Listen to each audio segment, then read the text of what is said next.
আসসালামু আলাইকুম রহমতুল্লাহ। দেশ ও প্রবাস থেকে যারা ভিডিওটি দেখছেন সকলকে শুভেচ্ছা জানাই। কথা বলবো চলমান রাজনৈতিক সংকট নিয়ে, ৮ দলের মাঝে সৃষ্ট সংকট নিয়ে। এ বিষয়ে কথা বলা এবং বেশ কিছু তথ্য আপনাদের সাথে এই জন্যই শেয়ার করা জরুরি, কারণ ইতিমধ্যেই এই সংকটকে কেন্দ্র করে বিভিন্ন ডালপালা ছড়াতে শুরু করেছে। পারস্পরিক বিরোধ সেটা আস্তে আস্তে এমন একটা পর্যায়ে যাচ্ছে, সেটা নোংরামি পর্যায়ে যাচ্ছে। তো যার জন্য আসলে এই বিষয়টা স্পষ্ট হওয়া দরকার। দর্শক, আপনারা নিশ্চয়ই জানেন ২৪ পরবর্তী বাংলাদেশে তৃণমূল পর্যায়ে একটা আবহ তৈরি হয়েছে, যেখানে মানুষ পরিবর্তন চায়। যাদেরকে ক্ষমতা দেখেছিল তাদের বাহিরে একটি শক্তিকে দেখতে চায়। এক্ষেত্রে পীর সাহেব চরমোনাই সহ এদেশের ইসলামপন্থী, বাংলাদেশপন্থী এবং দেশপ্রেমিক শক্তি একটা জাগরণ তৈরি করতে পেরেছে, যেখানে ইসলাম, দেশ এবং মানবতার স্লোগানকে সামনে রেখে গোটা দেশে একটা নবজাগরণ তৈরি হয়েছে, যেটা আমরা তৃণমূল পর্যায়ে গিয়ে সেটা পৌঁছেছি। আপনারা এটাও জানেন যে ইসলামী আন্দোলন বাংলাদেশ এবং সমমনা বাংলাদেশ খেলাফত মজলিস, জমিয়ত উলামা ইসলাম সহ উলামা ইকরামদের বৃহৎ এই প্ল্যাটফর্মগুলো অনেকদিন থেকেই এই জাগরণটা তৈরি করার চেষ্টা করেছেন, এবং এর মধ্যে অন্যতম উল্লেখযোগ্য যে টার্গেট ছিল সেটা হচ্ছে এদেশের মানুষকে ইসলামকে ক্ষমতায় নেওয়ার স্বপ্ন দেখানো, যেখানে ধর্ম বর্ণ নির্বিশেষে বাংলাদেশে বসবাসকারী সব ধর্মের, সব জাতের, সব অঞ্চলের মানুষের অধিকার প্রতিষ্ঠিত হবে। সেখানে দীর্ঘদিন পর যুক্ত করা হয়েছে বাংলাদেশ জামাত ইসলামীকে, যুক্ত করা হয়েছে আরো সমমনা জাগ বা আরো কিছু দলকে। সবকিছু ভালোই চলছিল এবং বলা যেতে পারে এই সম্ভাবনাটা যত দিন যাচ্ছিল তত আরো ব্যাপক হচ্ছিল। কিন্তু কিছুদিন যাবৎ এই সম্ভাবনা ধীরে ধীরে বলা যায় ম্লান হওয়ার পথে, এবং এর পিছনে দায়টা আসলে কি? আমরা অনেকেই এটাকে আসন ভাগাভাগির ব্যাপার হিসেবে চিহ্নিত করে আমরা কেউ এক দলকে দায়ী করছি, কেউ আরেক দলকে দায়ী করছি। আসলে কি তাই? আমি স্পষ্ট করেই গত কয়েকদিন আগে স্ট্যাটাসে বলেছিলাম এবং গতকালকে বলেছিলাম যে আসলে বিশ্বাস এবং আস্থা দুটো জিনিস খুবই দামি এবং খুবই গুরুত্বপূর্ণ জিনিস। দেখুন, ৮ দলের মাঝে ইসলাম, দেশ এবং মানবতাকে সামনে রেখে যেই পথ চলা শুরু হয়েছে, এটা কিন্তু আস্থা এবং বিশ্বাসকে কেন্দ্র করে, এবং এই আস্থা এবং বিশ্বাস যতদিন পর্যন্ত টিকে থাকবে এই সম্ভাবনা তত বেশি পরিমাণ বাড়বে। আস্থা এবং বিশ্বাসের জন্য দরকার পারস্পরিক বোঝাপড়া, পারস্পরিক পরামর্শ। যে কোনো কাজের ক্ষেত্রে পারস্পরিক অবশ্যই বোঝাপড়াটা জরুরি। এটা না হলেই বিপদ তৈরি হবে, যেমনটা এখন ঘটেছে। আমি স্পষ্ট করে বলেছি, এখনো বলছি এবং নিশ্চিত করে বলছি যে চলমান সংকটটা নিছক আসন সংখ্যা নিয়ে নয়, বরং চলমান সংখ্যাটা আরেকটু গভীরে। এক্ষেত্রে আমি বিগত কিছুদিন আগেও ছোট্ট একটু স্ট্যাটাসে লিখেছিলাম যে আজকের সংকট তৈরির পেছনে বড় কারণ হচ্ছে কালক্ষেপণ, সময় ক্ষেপণ। আমি এক্ষেত্রে এককভাবে কারো দায় দিব না, সময় বলে দিবে যে কাদের কারণে এই সময় ক্ষেপণটা হয়েছে।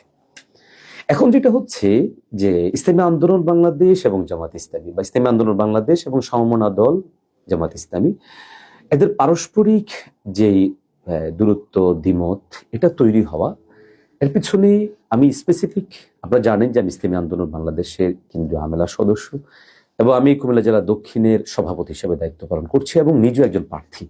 এই সুবাদে খুব ভিতরের খবরগুলো আমার বেশ ভালো জানা আছে। দেখুন, আমি খুব লম্বা কথা না বলে আমি স্পেসিফিক কয়েকটা জিনিস আপনাদেরকে আমি স্পষ্ট করার চেষ্টা করব। ইতিমধ্যেই আপনারা আমাদের ইসলামী ছাত্র আন্দোলনের সাবেক সভাপতি শরীফুল ইসলাম রিয়াদের একটি স্ট্যাটাস দেখেছেন, যেখানে কিছু বিষয় ফুটে উঠেছে। আমি আরেকটু কিছু বিষয় এখানে স্পষ্ট করার চেষ্টা করছি। দেখুন, সমঝোতা যখন হয়েছে, সমঝোতার আলাপ যখন হয়েছে, এটাকে কেন্দ্র করে দেশে বিভিন্ন প্রোগ্রাম হয়েছে, প্রায় সমস্ত প্রোগ্রামগুলো কিন্তু পরামর্শ ভিত্তিক হয়েছে। এমনকি বিভাগীয় সমাবেশগুলোতে কে সভাপতিত্ব করবেন, কে প্রধান অতিথি হবেন, এই ধরনের বিষয়গুলো কিন্তু সেখানে পরামর্শ ভিত্তিক হয়েছে।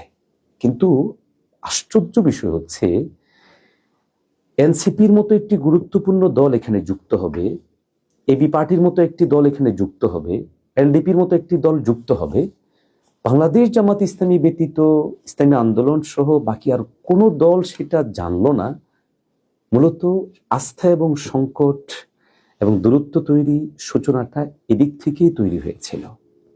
দেখুন, যেখানে একটা সমাবেশ করা, মিছিল করাটা পরামর্শ ভিত্তিক হচ্ছে, সেখানে এনসিপি, এলডিপি এবং এবি পার্টির মতো দলগুলোকে সংযুক্ত করা হচ্ছে কিন্তু পরামর্শবিহীন। দ্বিতীয়ত, ইসলামী আন্দোলন বাংলাদেশ এবং সমমনা বাংলাদেশ খেলাফত মজলিস সহ আরো দলগুলোর সাথে এখনো পর্যন্ত সমঝোতা চূড়ান্ত নয়, কিন্তু আমরা দেখছি এনসিপি, এবি পার্টি এদের সাথে সমঝোতা চূড়ান্ত হয়ে গেল। আমরা দেখছি বাংলাদেশ খেলাফত মজলিস কিংবা খেলাফত মজলিস অথবা ইসলামী আন্দোলন কারো আসনই এ পর্যন্ত ছাড়ার ব্যাপারে কোনো ডিসিশন আসছে না, অথচ বাকিদের সাথে ছেড়ে দেওয়ার জন্য ডিসিশন চলে আসছে। আমি আবারও বলছি, আস্থা এবং বিশ্বাস ছুটে যাওয়া, অনাস্থা এবং অবিশ্বাস তৈরি হওয়া, এগুলো কাজ করেছে। আরেকটা পয়েন্ট আপনাদেরকে বলি, আমি যেহেতু আবারও বলছি, আমি ইসলামী আন্দোলন বাংলাদেশের কেন্দ্রীয় কমিটির সদস্য এবং আমি একজন প্রার্থী। একজন প্রার্থীর জন্য জরুরি তিনি নমিনেশন পত্র সংগ্রহ করতে হবে, মনোনয়ন পত্র নিতে হবে দল থেকে, রাষ্ট্র থেকে। কিন্তু আমরা 15ই ডিসেম্বরের আগ পর্যন্ত জানতামই না যে জোটভুক্ত দলগুলো মনোনয়ন পত্র নেবে।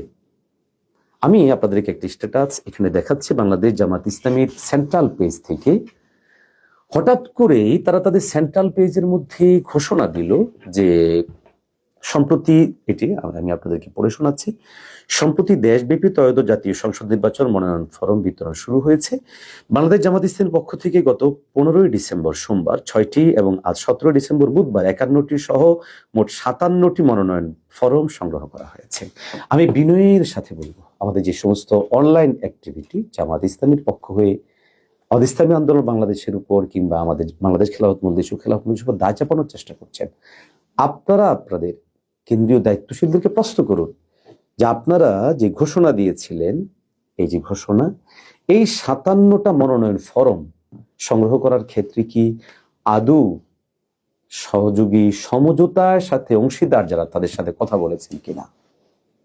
অবশ্যই তারা বলেননি। সংকটের সূচনা, আস্থা উঠে যাওয়া, বিশ্বাস উঠে যাওয়ার সূচনাগুলো এবং বড় করে কিন্তু এগুলো কাজ করলো। যাক, এটার পরে ইসলামী আন্দোলন বাংলাদেশও ঘোষণা দিল যে আমরাও যেন মনোনয়ন ফরম সংগ্রহ করি, আমরাও করতে থাকলাম। তো কদিন পরেই দেখা গেল যে এখানে এনসিপির সাথে সিদ্ধান্ত হয়ে যাচ্ছে, অন্যদের সাথে সিদ্ধান্ত হয়েই যাচ্ছে, কিন্তু আমাদের সাথে হচ্ছে না। এবং সেটা আজ না হয় কাল, কাল না হয় পরশু, তখন না হয় আরেকক্ষণ, এভাবে করে বারবারই করা হয়েছে। আমি প্রশ্ন উঠাবো না, বাকি আস্থার সংকট এবং বিশ্বাসের জায়গা নড়বড়ে যেহেতু হয়, এই বিষয়টা বোঝানোর জন্য আরেকটা বিষয় আনার জন্য আমির জামাত সফর করলেন লন্ডনে। আমরা ঠিক জানি না তিনি কেন সফর করেছেন, আমরা সে প্রশ্ন উঠাতে চাই না, কিন্তু সমঝোতার সাথে অংশীদার দলগুলোর অবশ্যই সেখানে একটা সন্দেহ তৈরি করবে। রাজনৈতিক মহলে এটা একটা বোঝাপড়ার বিষয় থাকবে, তিনি কেন যাচ্ছেন। কারণ তারা বিএনপির দীর্ঘ 24 বছরের মিত্র ছিলেন, ক্ষমতার অংশীজন ছিলেন, আন্দোলন সংগ্রামে একই সাথে ছিলেন। আজকে যখন আমাদের মূল প্রতিপক্ষ বিএনপি এবং তার প্রধান থাকছেন লন্ডনে, সে লন্ডন সফর একাধিকবার করেছেন আমিরে জামাত, সেখানে সমঝোতার সাথে শরিক দলগুলো জানেই না কি ঘটছে। প্রিয় ভাইরা, আপনাদের বোঝা উচিত, আমি বারবার বলছি, এখানে আস্থা এবং বিশ্বাসের সংকট দেখা দিয়েছে। পীর সাহেব চরমোনাই কতটা রিস্ক নিয়ে বাংলাদেশ জামাত ইসলামীর মতো দলটির সাথে সম চিন্তার কাছাকাছি এসে সমঝোতার মতো সিদ্ধান্ত নিয়েছেন, আপনারা কোনোদিন কল্পনাও করতে পারবেন না।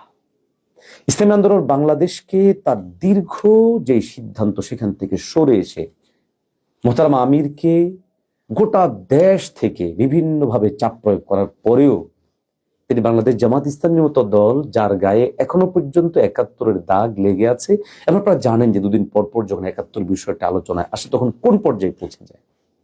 এবং সবচেয়ে বড় কথা হচ্ছে, ধর্মীয় অঙ্গনের যে সবচেয়ে বড় দাগ, তাদের প্রতিষ্ঠাতা মওদুদী সাহেবের মরহুমের যে ভ্রান্তি বিচ্ছুতিগুলো, এগুলো সত্ত্বেও শুধুমাত্র ইসলাম, দেশ এবং মানবতাকে সামনে রেখে আমাদের মোহতারাম আমির চেষ্টা করেছিলেন এবং এখনো পর্যন্ত করছেন, যেন বাংলাদেশের পরিবর্তিত এই জায়গাটায় আমাদের দ্বিমত ভিন্নতাগুলো সত্ত্বেও কিছুটা কাছাকাছি আসা যায়। কিন্তু আপনারা যারা এই ইস্যুটাকে শুধুমাত্র আসনের কারণ দেখিয়ে ইসলামী আন্দোলনকে কেউ 30টা দিচ্ছেন, কেউ 40টা দিচ্ছেন, কেউ 10টার উপযুক্ত ভাবছেন, কেউ 50টার জন্য ভাবছেন, কেউ বা খোঁচা দিয়ে বলছেন ইসলামী আন্দোলন বাংলাদেশ যেন 200টারই উপযুক্ত প্রিয় ভাইদের সবাইকে বলবো, আমি একজন প্রার্থী, ইসলামী আন্দোলন বাংলাদেশ আমাদের সমস্ত প্রার্থীদের কাছ থেকে একরকম সাদা কাগজে সাইন নিয়েছে, কেন্দ্র যেটা সিদ্ধান্ত দিবে সেটাই যেন মানতে হয়। আমিও সেটার জন্য প্রস্তুত। আমি দীর্ঘ 6 মাস যাবত আমি আমার অঞ্চলে কাজ করছি। অবশ্য সেখানে কাজ করতে গিয়েও বেশ কিছু তিক্ত অভিজ্ঞতা হয়েছে। আমি একদম দেশব্যাপী আলোচক হিসেবে বিভিন্ন অঞ্চলেই যাই, কিন্তু আমি এবছর চেষ্টা করেছি ওই অঞ্চলে যাওয়ার জন্য। তৃণমূলের অনেক অভিজ্ঞতা আছে, আমরা শেয়ার করব। যদি কোনো একান্তই সমঝোতা ভেস্তে যায় তখন সেগুলো বলবো প্রয়োজন হলে। কিন্তু আজকে শুধু এতটুকু কথা বলি, শুধুমাত্র আসন ভাগাভাগি, কিন্তু ক্ষমতার ভাগাভাগির জন্যই আজকের এই সংকট নয়। এই সংকট অনাস্থা তৈরি করা, অবিশ্বাস তৈরির জন্য, আর অনাস্থা এবং অবিশ্বাস তৈরির জন্য সবচেয়ে বড় ভুল এবং ভূমিকা পালন করছে বাংলাদেশ জামাত ইসলামী। আমি দৃঢ়তার সাথে বলছি, এবং সেটা করেছে তাদের মৌলিক 2টো পয়েন্টকে সামনে রেখে। নাম্বার 1, কোনো প্রকার পরামর্শ ব্যতি রেখেই তারা দেশব্যাপী নমিনেশন ফরম সংগ্রহ করা। নাম্বার 2, বিশাল গুরুত্বপূর্ণ সিদ্ধান্ত এনসিপি, এবি পার্টি, এলডিপির মতো দলকে সংযুক্ত করা। আমি বলছি না যে এই দলগুলো সংযুক্ত করাটা দোষের, মোটেও না। দলগুলোকে সংযুক্ত করেছে ভালো, কিন্তু সংযুক্তির আগে তো পরামর্শ করা দরকার ছিল, কথা বলা দরকার ছিল, কারণ এই সিদ্ধান্তটা ছোট সিদ্ধান্ত নয়। আপনারা সবাই প্রশ্ন করছেন ইসলামী আন্দোলন বাংলাদেশ কয়টা আসন নিচ্ছে, কয়টা আসন নিবে, কয়টা আসনের জন্য তাদের জ্বালাবো। একবার ওকে প্রশ্ন করছেন বাংলাদেশ জামাত ইসলামের চাহিদা কতটুকু আসন। তাদের সেক্রেটারি জেনারেল তো অলরেডি বলেছেন 200 আসন নিবেন, 100 আসন ছাড় দিবেন। আপনারা কি এখানে পর্যালোচনা করতে পারেন না যে ঠিক কি কারণে তাদের 200 নিতে হবে, এবং এই 200 নেওয়াটা কি খুব বেশি একটা বাড়াবাড়ি হয়ে যাচ্ছে না? এরপরে অপরাপর যে সমস্ত দলগুলো আছে, এই দলগুলোর অনেকগুলোর ব্যাপারেও তো এই কথা চালু আছে যে এগুলো তাদের বি পার্টি কিনা। যেমন এবি পার্টি তো অলরেডি জামাত থেকে আসা তাদের যে যিনি প্রধান আছেন মঞ্জুর সাহেব, তিনি তো ছাত্র শিবিরের লোক, জামাতের লোক ছিলেন, এসেছেন। প্রয়োজন সাপেক্ষে আওয়ামী ওই সময়টাতে বিকল্প হিসেবে দাঁড় করাতেও পারেন। আরেকটি দল যেটা আছে বাংলাদেশ ডেভেলপমেন্ট পার্টি, এটাও তো সবাই বলেন যে এটা তাদের বিকল্প পার্টি, বি পার্টি। একইভাবে এনসিপি কেউ কেউ সেটা বলছে। আমি জানি না ঠিক ব্যাপারগুলো কি, যদি সেটাই হয় তাহলে নিজেদের দাবি কিন্তু 200, পাশাপাশি এনসিপির জন্য আরো 30টা, এবি পার্টির জন্য কিছু, বিডিপির জন্য কিছু, এলডিপির জন্য কিছু। তাহলে দিন শেষে আসলে সমঝোতার জন্য যারা সর্বোচ্চ পরিমাণ ত্যাগ করে বিগত 1 বছরের অধিক সময় জুড়ে কাজ করে যাচ্ছেন বিকল্প একটি স্বপ্ন নিয়ে, তারা কি কিন্তু কথা বলবে না? তারা কি একটু করে প্রশ্ন উঠানোর যৌক্তিকতা নাই? আপনারা যারা ফেসবুক স্ট্যাটাসে তিরস্কার করছে ইসলামী আন্দোলন বাংলাদেশকে, কিংবা বিভিন্নভাবে ব্যঙ্গ বিদ্রুপ আসবার জন্য, পরিষ্কার করে বলি, ইসলামী আন্দোলন বাংলাদেশ প্রয়োজনে একা নির্বাচন করবে ইনশাআল্লাহ। প্রয়োজনে সেক্ষেত্রে সমমনা সমচিন্তা দল একা নির্বাচন করব। একটি আসনও যদি আমরা না পাই সেক্ষেত্রে আমাদের কোনো আফসোস থাকবে না। তবে ইতিহাস অবিশ্বাসীদের এবং আজকের দিনে যারা অনাস্থা তৈরি করলো এই প্রজন্মের এবং আমাদের হৃদয়ে যারা দাগ দিল, ইনশাআল্লাহ তাদেরকে ক্ষমা করা হবে না। সম্ভাবনাকে যারা নিঃশেষ করে দেওয়ার জন্য ভিতরগতভাবে ভিন্ন রাজনৈতিক বিভিন্ন ধরনের প্রচেষ্টা চালিয়েছেন, ইতিহাস তাদেরকে ক্ষমা করবে না। ক্ষমতা আমাদের উদ্দেশ্য না, আমরা চেয়েছি দেশের পরিবর্তন, বাংলাদেশে একটা নতুন জাগরক শক্তি তৈরি হোক। সেটা না হওয়ার পিছনে যারা দায়ী, সময় সুযোগে আমরা কথা বলবো, এবং স্পেসিফিকলি বলবো যারা আজকে কথা বলছেন আপনাদেরকে সাথে নিয়েই প্রয়োজনে ডিবেট হবে, কথা হবে। ভালো থাকবেন, সবার প্রতি প্রত্যাশা রাখি, দোয়া করি সমঝোতাটা টিকে যাক, পরিবর্তিত বাংলাদেশে ভিন্ন কিছু ঘটুক, কিন্তু এই অনাস্থা এবং অবিশ্বাস তৈরির পেছনে যাদের ভূমিকা, তারাও এক্ষেত্রে প্রায়শ্চিত্ত দিক। সবাই ভালো থাকবেন। আসসালামু আলাইকুম রহমতুল্লাহ।